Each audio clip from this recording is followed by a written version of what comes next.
Hey, what is up guys, welcome back to the channel and welcome back once again to Gran Turismo 7. So in today's video we're going to continue on with our update 1.40 car reviews. This time we're going to review the much awaited Mercedes 190e Evo 2.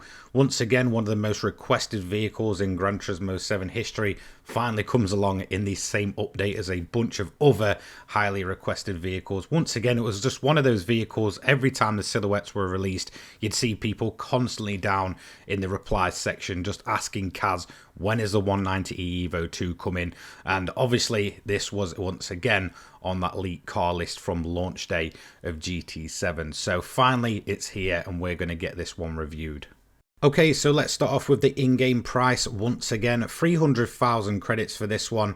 As you can see, 466.70 performance points, 231 brake horsepower, naturally aspirated. Now, in terms of the real world prices, I actually think these go from somewhere from around about 150,000 to maybe 200,000. So I'm not quite sure, but that seems a little bit overpriced from the real world pricing that we're getting GT7, but again, I could be slightly wrong there. Now, in terms of the vehicle itself, if you've never joined me for a car review, this is how it's going to work. Stock version, straight out of the box, hot lap around the Nordschleife, and then we'll see where it ranks on our lap time leaderboard. We'll then, because it's a road version, be able to go and fully upgrade it and test it out the high speed ring for once again a timed lap where we can see where it places. So let's get into the history of the 190e Evo 2. So the 190e itself is certainly one of my favourite Mercedes models ever made. There's just something seriously cool about its big, boxy, aggressive looks, and especially Mercedes cars of those times really kind of taking on those looks. I just think it's absolutely iconic of the brand. So what exactly is the 190 model of vehicles? So it was internally designated as the W201. In terms of the car itself, it had a rather long production run, so from around about 1982 up to 1993, so 11 years it ran, and it had a bunch of special editions and homologation specials, but perhaps the most famous and most loved of the bunch is the Evo 2, which you are seeing here. So what exactly was its purpose? Well, it's obviously just like the 400R, a homologation special to allow Mercedes to go racing with it. So 502 units produced just to allow them to go racing, and as you can see, even the road going version doesn't really hold back in terms of, you know, absolutely going mental with the body kit and the aero and the power turned up and such. Again, it's just certainly no ordinary 190.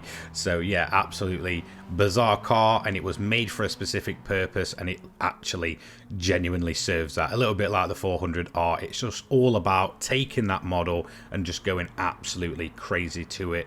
And obviously that's what happened here with the Evo 2, as it was obviously coming to the end of its life cycle as well. So really this is just sort of the best of the best when it comes to the 190 model of vehicles. So let's get into a little few more fun facts about the 190e Evo 2. So obviously its main purpose was being a homologation special, and certainly in terms of that ridiculous aero that you're seeing on there, mainly that big massive absolutely bizarre rear wing, it wasn't just for looks, it was fully functioning aero and definitely served a purpose. I think a lot of people kind of look at these vehicles and think, okay, they've probably just made the body wider, made it look a bit more chunky and a bit more aggressive, just to kind of, you know, get to those standards that you kind of see with the race car itself when it comes to homologation specials. But no, fully functioning, absolutely a huge massive bizarre rear wing. In fact, it was that impressive that one of the BMW higher ups, Wolfgang, at the time basically turned around and said that the laws of aero basically must be different between Munich and Stuttgart, and I think in the end it actually did turn out that they had to change the wind tunnel just because of how impressive the Mercedes 190e Evo 2 aero was. Now, in terms of its actual racing potential, it did actually get a lot of success, I believe, in the 1992 season, which I think was the last season it ever ran. You can correct me if I'm wrong there, but it did take 16 out of the 24 wins that season and did finally bring them victory in terms of DTM. So in the end, whilst it wasn't an instant success, you know, it did eventually pay off for Mercedes-Benz. So there's some little fun facts about this vehicle as we go across the line to finish up our Nordschleife hot lap. So where does this actually rank in terms of our standard versions of vehicles within GT7? falls in the 500 pp category, and as you can see, it ranks 5th out of 8 vehicles, so it just comes below the Daihatsu Copen RJ.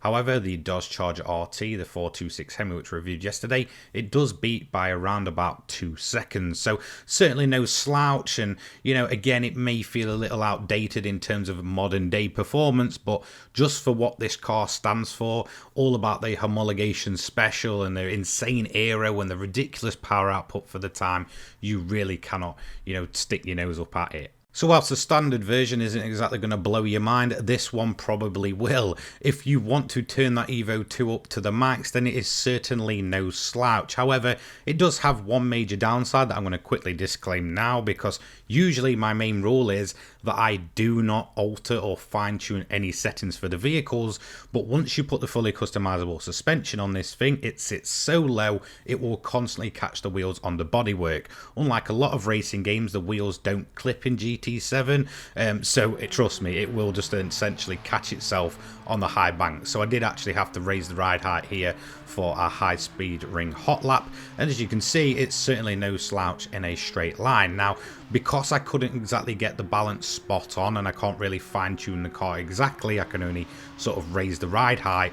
Although it was still slightly catching, it did kind of cause a few issues with the overall quality of the lap. It was definitely a bit more sketchy than it realistically should be with a fully tuned vehicle, but certainly in terms of overall performance, whether that be in a straight line or once you've got the tuning fine-tuned, this thing is just an absolute track animal and really does kind of show off exactly what it was designed to do. And I honestly think in terms of when you've got this fully upgraded with the aero and all that stuff on show, it looks absolutely incredible. There's nothing cooler than a big boxy German vehicle with a ton of aero strapped to it, some racing slicks, absolutely going crazy at some of these tracks in GT7. I absolutely adore this vehicle and I think it is a seriously cool bit of kit.